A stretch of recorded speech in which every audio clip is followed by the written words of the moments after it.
Somebody lost a bet last week. We're going to find out who and what the stakes were later on in the show, but it's juicy. And this is the Thanksgiving Day Slate show. We've got 2 episodes this week in week 12. We've got the Thanksgiving show and we've got the main Slate show. So we're going to cover game by game the 3 Thanksgiving Day games on this show. And be sure to check out our main Slate show. We'll have that posted down in the YouTube comments, in the YouTube description. This is the Footballguys Daily Fantasy Power Grid presented by DraftKings, and we're going to start with that first game, the Houston at Detroit game. John, I'm going to go to you first on this one.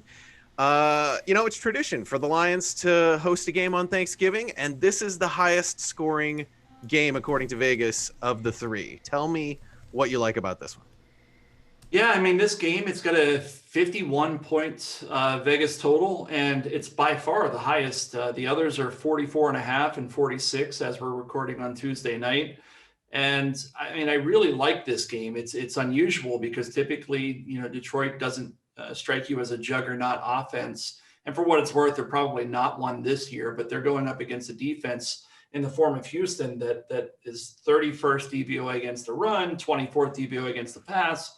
They've allowed everybody to kind of run all over them, and they've got a good offense on their own merit. So this thing could go back and forth. I think the player I like most this week, and I've got him circled, and I'm bearing the lead, I guess, in the sense that this may be the best take I've got all night for the Thanksgiving show anyhow. If DeAndre Swift is healthy, and he's coming out of concussion protocol, if he's healthy, I think he's the play of Thanksgiving. He's the guy that I will likely have in close to 100% of my lineups. And I think it's probably worth at least stating up front that the majority of my takes tonight are going to be from a mass multi-entry perspective. That is somebody who enters 100 plus lineups. I think that's the way that I want to go about the Thanksgiving Day slate. Cash games, we can talk a little bit about game strategy and how we approach these things with respect to cash games and showdown slates. I mean, there are a lot of different ways to go here. But for me, it's mass multi-entry. That's particularly the way I'll go. And I might do like one high dollar single entry on all my best plays. But I can tell you that DeAndre Swift is a guy that I think I'll have in almost all of my lineups because he's going up against a defense that's just horrendous against the run. They've allowed the third most points to running backs at the position, and they're 31st against the run. I mean, it's absolutely horrendous. And DeAndre Swift, this is a team that continues to just give him the ball when he's healthy. And Devin, I want to hear what your thoughts are on this game. It sounds like the Lions are going to be without Kenny Golladay, probably without Danny Amendola again here. So they're missing some of their key pass attack players, so maybe they lean heavier on that run game. But it seemed like you had some thoughts on cash game versus GPP. Do you like playing cash games on a 3-game Thanksgiving slate? Sure. I mean, why not? I think that people tend to make mistakes, particularly on Thanksgiving. You have a lot of people who played in week 1, 2, 3, 4, probably lost and kind of gave up on it. Now they're sitting around with their family. They're saying, hey, I'll throw in a $5 double up or a $5 head-to-head. What I would typically do is if you can enter the $1 or $2 or $5 head-to-heads, I don't know that I would play. I mean, I will, but if you're a casual player, I wouldn't play like $120 GP or $120 50-50. I would go the lower dollar, especially this week, because you'll have a lot of people coming back. For example, I'll probably have $101 head-to-heads out there somewhere, plus all the other stuff that I have. But I think that there's enough. Now, we'll talk about Baltimore and Pittsburgh, and it gets a little dicey if that game doesn't play, and there's COVID issues there. So I don't know. I'm playing it just because it's fun, and that's what it's supposed to be. And at the end of the day, it's not all about the money. Part of it's fun and just trying to have a good time on Thanksgiving too. Yeah. Phil, I noticed you're kind of like tugging at your collar there a little bit. Was there some kind of Miles Sanders something or other last week? What happened, buddy? So let's not blame Miles Sanders, okay? I'm gonna put this one squarely on Carson Wentz for just devolving as a player and destroying the Eagles' offense and branding me forever uh, as a loser here. Yeah, forever. Although, Quote. yeah, I mean, if I'm gonna be rocking a neck tattoo, at least it's the Black Eyed Joe. You know you're destined for prison now, right? Well, he had that Do you- orange Rikers Do you have shirt any on a couple weeks ago. you have any preconceived notions of what's gonna drive you to be at Rikers Island? That's what I want to know. Like what are you kind of ingrained epigenetically? I'm a scientist. What is it going to be that sends you away? I have a feeling that like I'll be within 2 points of the Millie Maker lead with Carson Wentz as my quarterback, and he'll throw an interception. All right, enough said. Enough said. Enough said. We're not. That's we're a not little dark being turn. subject to any anything. Let's get back to football. Devin, tell me, who do you like in this Houston at Detroit game? I think this game goes under by a considerable amount. I don't think it's the highest scoring game of the week. I think that the last game will be the highest scoring of the week by far. No. You're You're wrong. wrong. I said it first, so that means Sorry. I'm right. Anyway, I mean, Vegas protocol. thinks Devin is wrong. yeah, that's fine. So, look, I mean, DeAndre Swift isn't the best cash game play on this slate. We'll get into some other running backs who are better cash game plays, notably Ezekiel Elliott and Gus Edwards. But if you look through and you look at this game, what is Detroit going to do? And at the tight end position, there's not a lot to like this week. So I think T.J. Hockenson is probably my favorite guy of this week. We've talked about Kenny Galladay being out, Danny Amendola being out. Where are those targets going to go? Probably Hockenson. I mean, maybe Marvin Jones, but Marvin Jones to me is more of a complimentary guy. He's not a great number one receiver.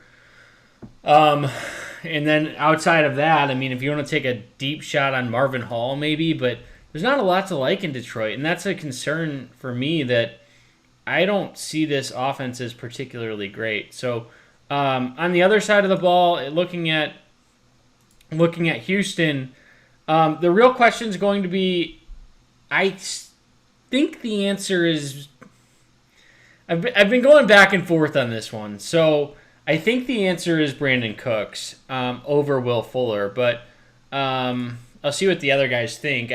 I don't know. I see Cooks as more reliable. Will Fuller hasn't done it in quite a while. And Detroit's, I guess he had 80 yards last week, but he hasn't had that long touchdown in quite a while. But Detroit's struggling on the secondary again. So Jeff Okudah saw a season low in playing time last week, and it's a team that really struggled against Carolina. They gave up big games to DJ Moore. They gave up a big game to Robbie Anderson too. So I think it's a matchup that if I'm playing this game, I think Houston wins comfortably. And my concern is that it game scripts DeAndre Swift out of this game.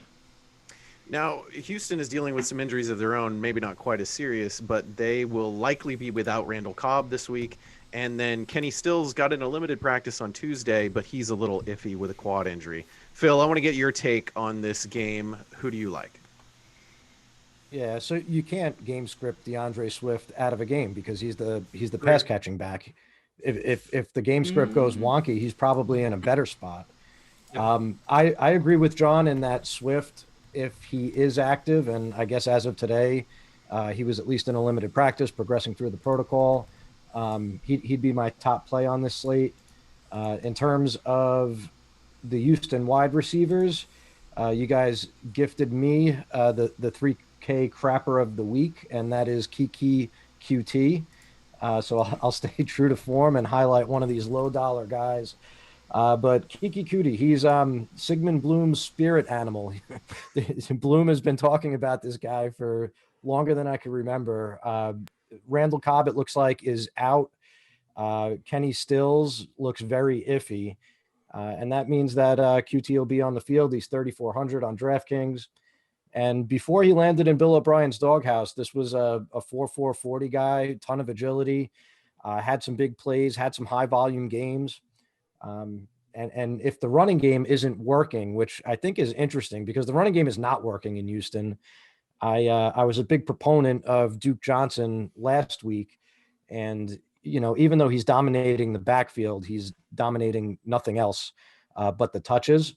So I could almost see QT in the slot being used as an extension of the running game and racking up a lot of the short stuff. So I like him. I do like Marvin Jones just because Demir Bird proved last week that literally any wide receiver could get over on this Texans secondary. And Jones, obviously, since Galladay got hurt, he leads Detroit in every conceivable receiving category that matters. And I'll agree with Devin that Hockenson is probably the top. There's actually a couple of good tight end plays on this slate, in my opinion, but Hockenson is up there. There are plenty of tight ends on this slate. 31-10 Houston. You heard it here first. Wow. There's no way that this offense scores 10 points. They scored 0 against Carolina, and Carolina's terrible too. Carolina is just as terrible as Houston. Like, let's not make it sound. Their top 3 offensive weapons were out. They're out again. Swift will likely be back. Swift will be back. Here's my big concern, and that's Matthew Stafford's thumb on his throwing hand. My biggest concern about the Lions is Matthew Stafford. Like, he's terrible. Well, listen, look, he was especially bad last week, though.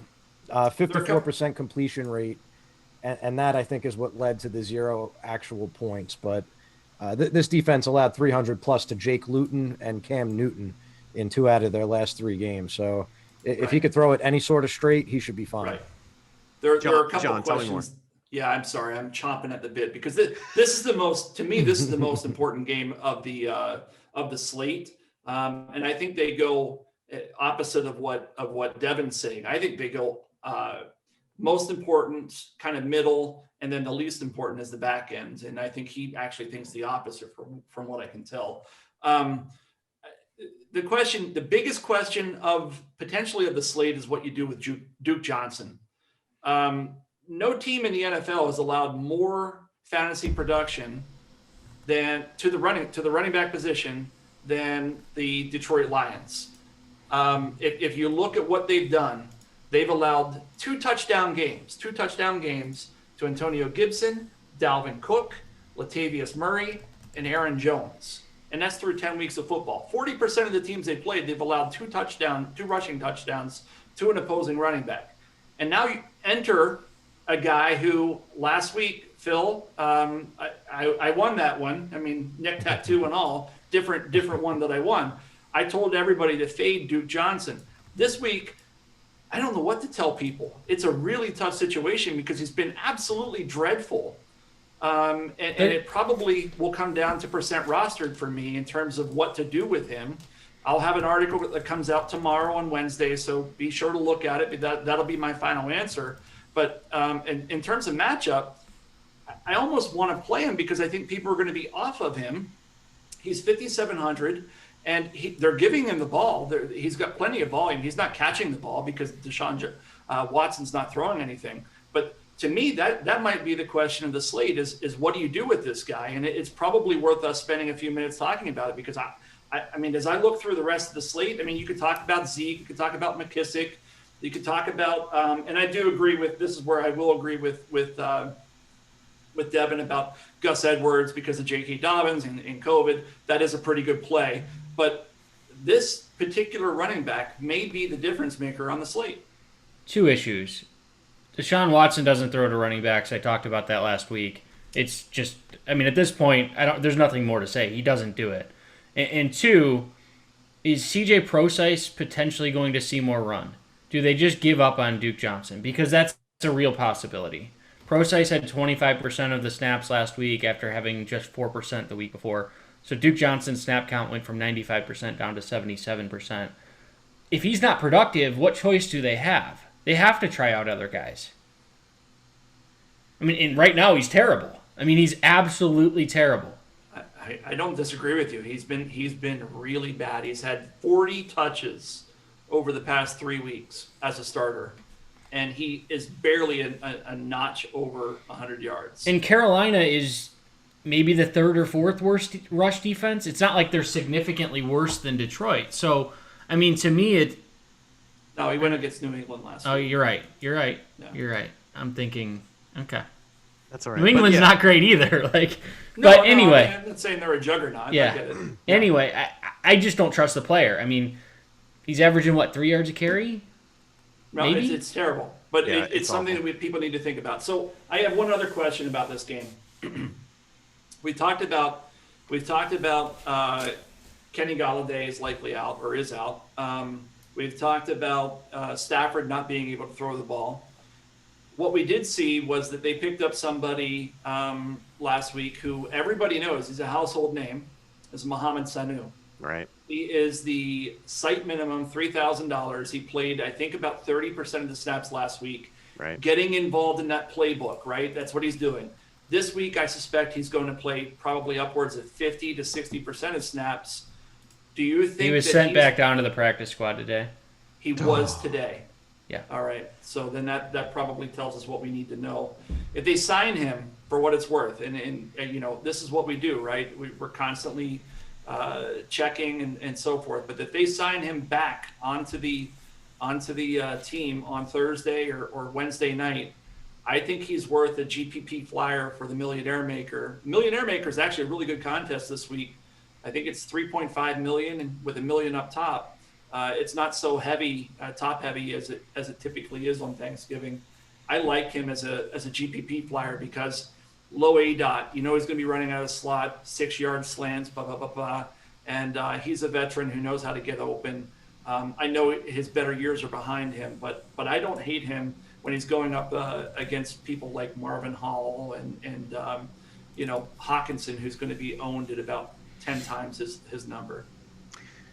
Let's move on to the next game. Phil, I'm going to come to you first on this one. This is the Washington at Dallas game. As John alluded to earlier, it's kind of the midway scoring point, according to Vegas, at a 46 point total the last time I checked. Who do you like in this Washington-Dallas game?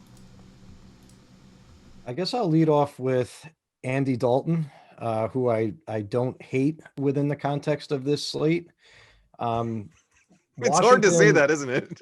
It is. I struggled with it. I mean, the Washington defense, they have a high adjusted sack rate, but they don't really generate consistent pressure. And last week against Minnesota, you saw Dallas move Zach Martin to right tackle, which seemed to work out really well for the offensive line. I mean, granted, Minnesota's pass rush is non-existent, and this is going to be a little bit different, but I was looking at our early projections, and he was actually the best point per dollar play at the quarterback position. And, I think he opens up a lot of good things that you could do with the receivers, particularly CeeDee Lamb. I saw this stat via TJ Hernandez on Twitter, at TJ Hernandez, I think.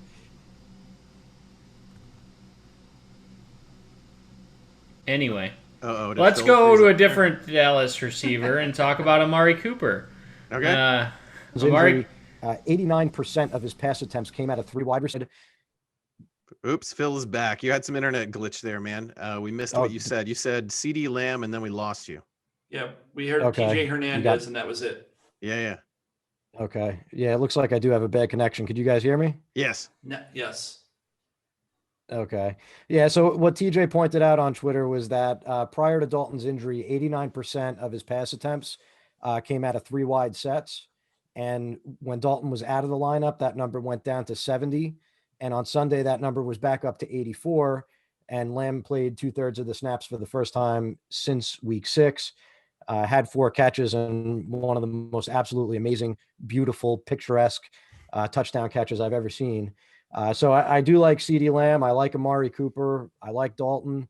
And I don't even mind Michael Gallup as a big threat differentiator who I think is going to be low owned.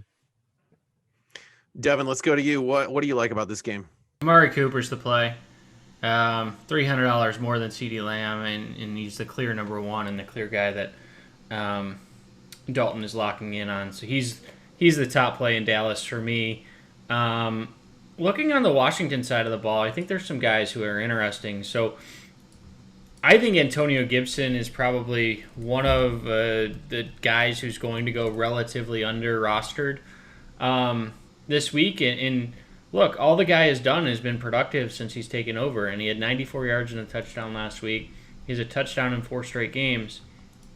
And at the price that he's at just $6,000, he's one of, if not the top running backs for me this week. So Dallas has had their struggles on defense.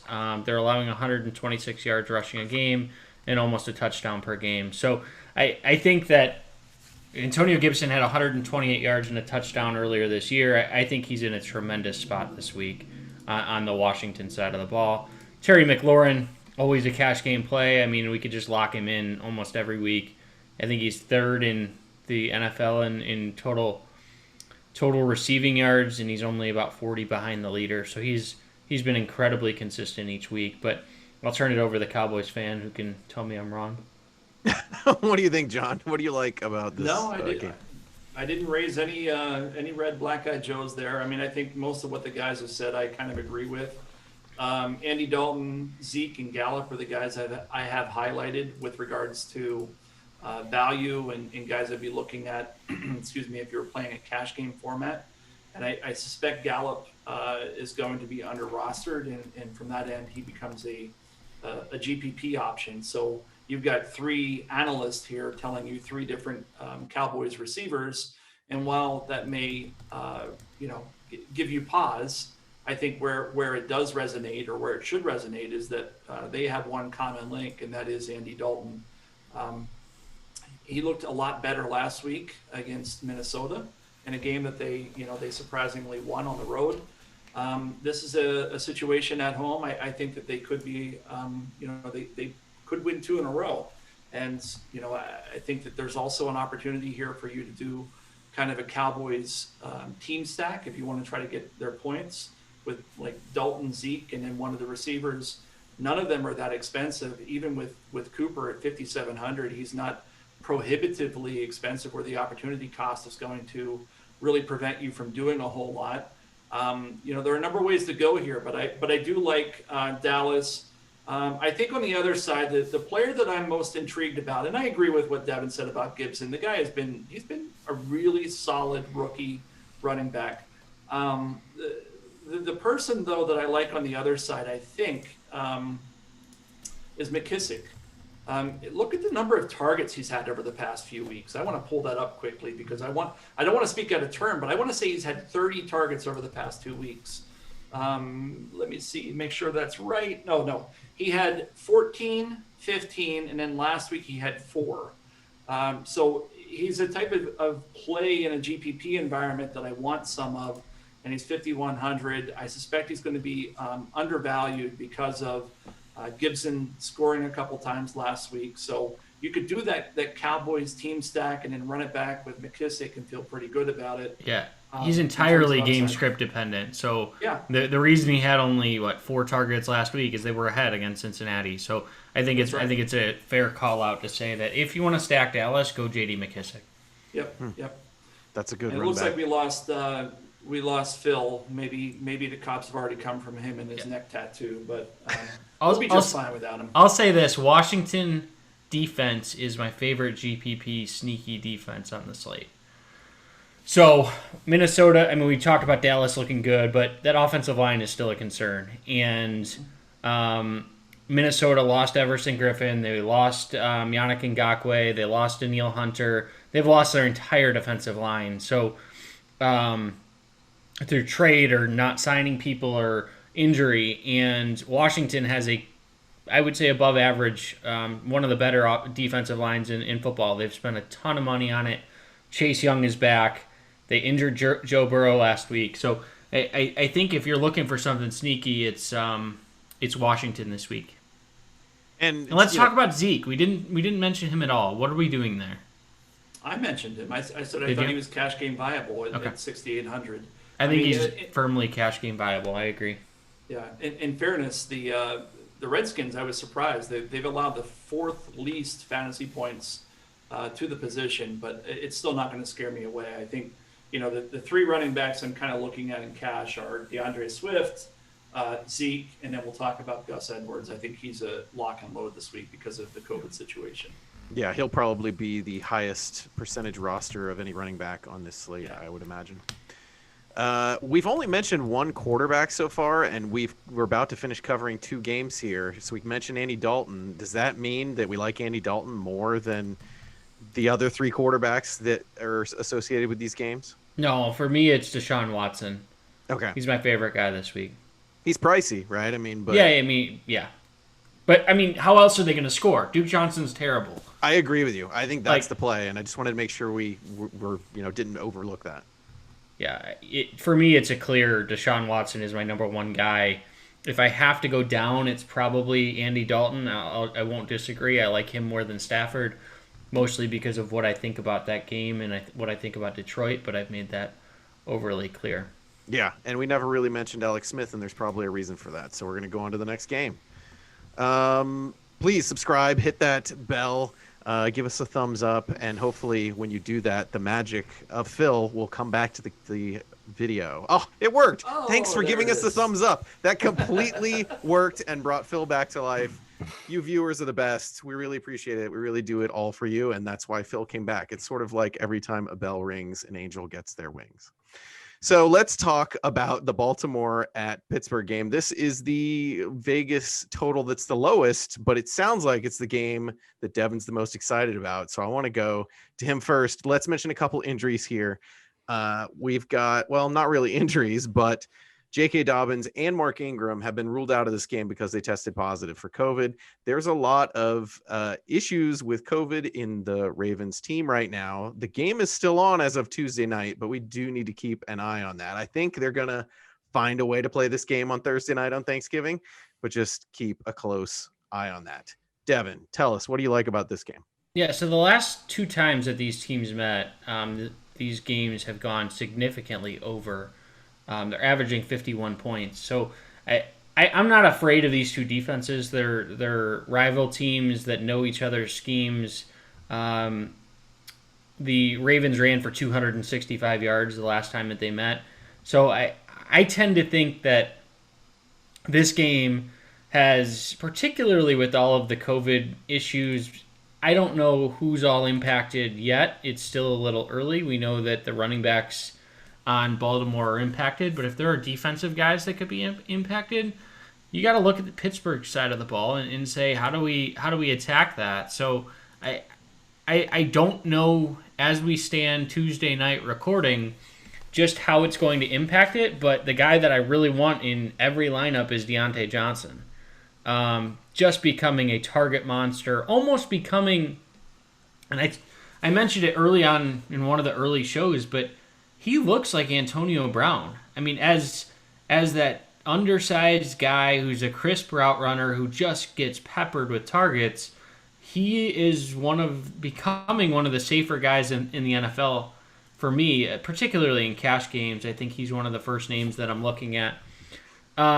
Running back position, we talked about Gus Edwards. I don't know how much we need to go into that, but just play him. I mean, minimum price. He's by far the best value on this slate. So, and then the question, I can't get away from it, but the question is, what do we do with Lamar Jackson? And we talk about this almost every week because it's not happening, and his roster percentage and his price both get lower and lower. And at some point, 6,800, he has the most upside on this slate. As a GPP play, if you start getting if your spidey senses tell you that he's going to be under rostered, he may be a GPP play this week. And the question's going to be, who does he throw to? Because that's been another one of their issues, is they don't have much outside of Mark Andrews. They don't have a lot, and maybe the answer is Mark Andrews. But who's that? Isn't that your guy, Dez? Dez. Oh. Yeah. I'm going back a few years, but didn't you used to do this for us? I did. Throwback. Des Bryant. I legitimately thought he was like 35 years old. He's only 32. But yeah, I mean, it's a game that I think has potential, and I'll let the other guys talk about some guys that they potentially like. But I'm not necessarily that scared of this game being a 14-10 or 21-17 type game. Phil, welcome back to the show. Glad you're back. Tell us, do you agree with these picks that Devin's made in this game, or do you have some other thoughts? Somewhat, but I've got to know since I was gone. Did anybody bring up Cam Sims in the last game? No, just mute him, please. Oh, look, we're having internet trouble with Phil again. Oh, no. We're going through a tunnel. Listen, my crystal ball was a little foggy last week. I was seeing I was seeing a Sims touchdown, and it was Steven Sims. I mean, who knew?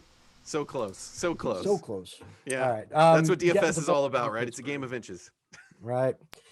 All right. So Baltimore, Pittsburgh. I'll agree with some of what Devin said there. I mean, yeah, the game has potential. It could conceivably be high scoring between. I mean, you can't call Baltimore a good offense anymore, but two potentially strong offenses. But I don't really see it, even with the price coming down and the percent roster coming down. Pittsburgh's had his number. Last year, even when he was in the midst of an MVP season, they held him to 161 passing, 1 touchdown, 3 interceptions. He threw 2 interceptions in their earlier meeting this year. They've just kind of got him figured out. And what did he run for? 70 That's what's important. 70 and 65. I mean, these aren't ceiling games for Lamar Jackson, is my point. It wasn't one of those 150-yard games. So then where do you go from there? I mean, Mark Andrews is a good enough play. Like we said last week, his snap share went up without Nick Boyle. So now that he's on the field, he's going to continue to see targets. I guess that's the number one receiver. It's gotten so ugly for Marquise Brown. I don't know what has happened, but he can't seem to do anything right. I'd almost rather have Willie Snead.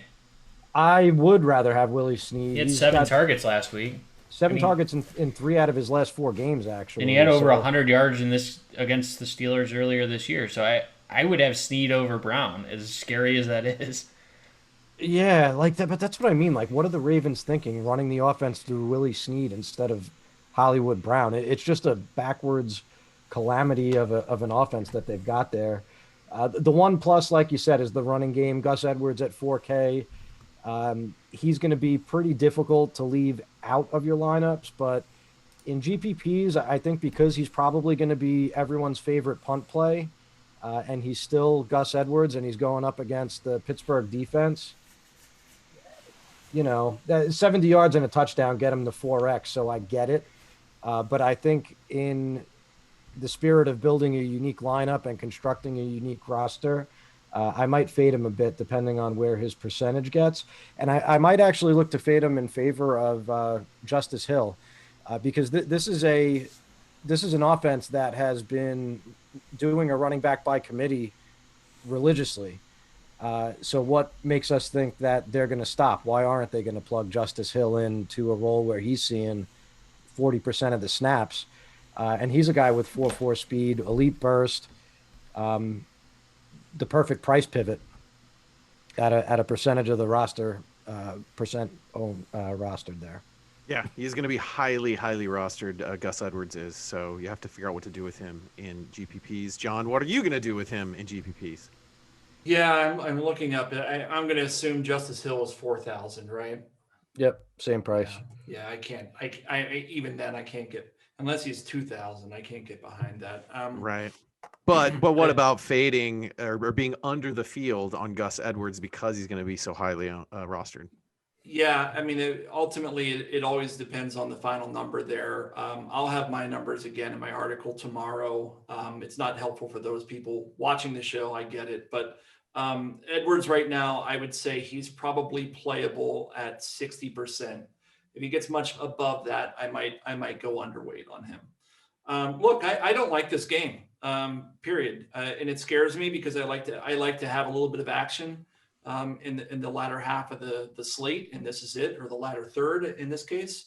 But there's not much I like here. Pittsburgh, number one in terms of points allowed against passers, number one against rushers.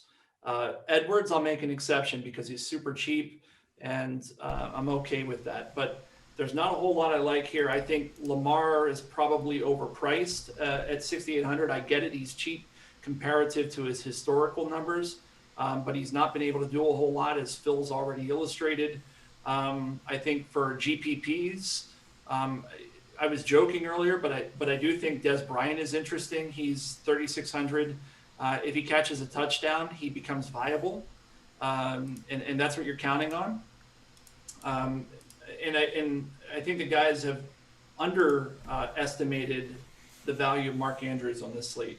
He's 5,200. I actually think he might be the best tight end on the slate, over TJ Hockenson, over, we didn't talk about any of the other guys, Ebron, Schultz, and Thomas, but I think he's the best tight end on the slate. He's the guy I'd have in my cash games. If I was playing cash games, he's 5,200, which is only 10% more than Hockenson, and he is by far the receiver that we know is going to get the ball, as we saw last week as well.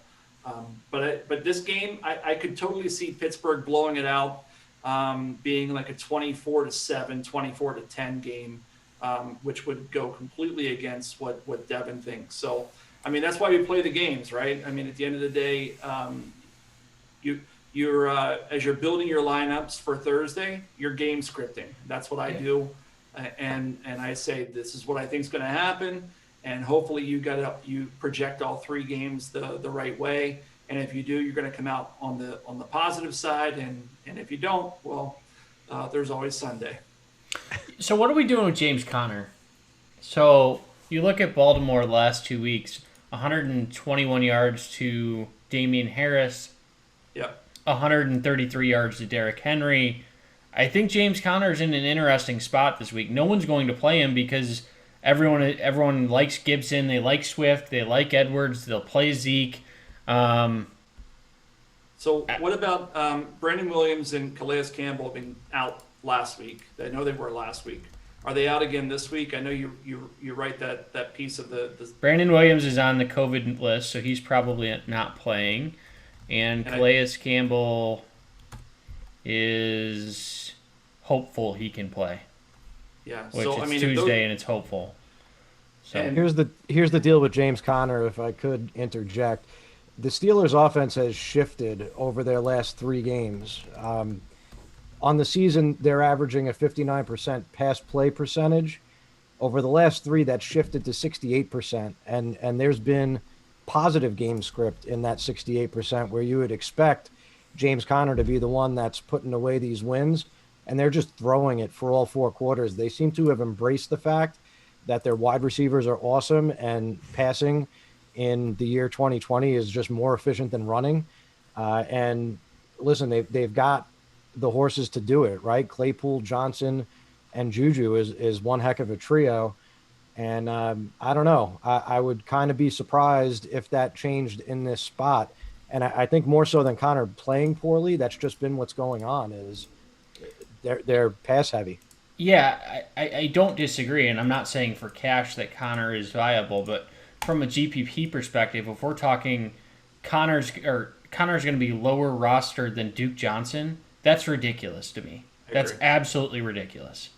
I just don't think he has the ceiling. Duke Johnson? Like, really?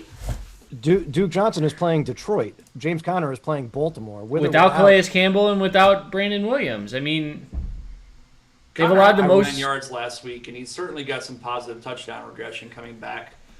He scored 1, 2, 3, 4. He scored 4 of the first 5 weeks, and he scored once out of the past 5 weeks. One's a top 10 running back. One's the worst running back in the NFL right now. We're starting running back. It's the personnel matchup. It's the Brandon Williams, Calais Campbell thing. But I can't dispute your numbers, Phil. I mean, they have been throwing the ball, but they've been throwing the ball against Dallas, Cincinnati, and Jacksonville. Jacksonville's secondary is putrid at the moment. The path of least resistance through Baltimore is going to be running the ball. And the biggest thing they want to do is go 2-0 in that division, and obviously or 11-0 or 12-0, whatever the heck it would be, to continue that streak. So I actually like the Connor call, especially at 6,200. And if he's going to be under rostered, that's a pretty sneaky call to kind of wrap things up on Thursday night. And just for a quick recap here, interrupt me if I've got this wrong. It sounds like the quarterbacks that you guys like the most are Watson and Dalton. It sounds like the running backs that are likely to be the most popular, Edwards for sure. Some love for Swift here, maybe not from Devin, but from Phil and John. And then Antonio Gibson probably would be 3 on that list. And Zeke is in there too. And Zeke is in the mix as well. Those are kind of the mix of 4. And then receiving-wise, it was a little bit fuzzier. Let's come back to that. Tight end, it sounds like it's Mark Andrews and TJ Hockenson are the popular picks there. At receiver, we were kind of all over the place. So that seems like that's where if you're doing mass multi-enter, you're getting a variety in your rostership percentages. I think it's going to be Cooks, Cooper, Diontae Johnson, Terry McLaurin will be the 4 most popular. Yeah. What do you think, John? You agree with that? Yeah, I think Cooks. I mean, the guys I have kind of highlighted Cooks, Cutie, because of the injury to Cobb. Yeah. I like myself. I like Gallup, but I get the Cooper love.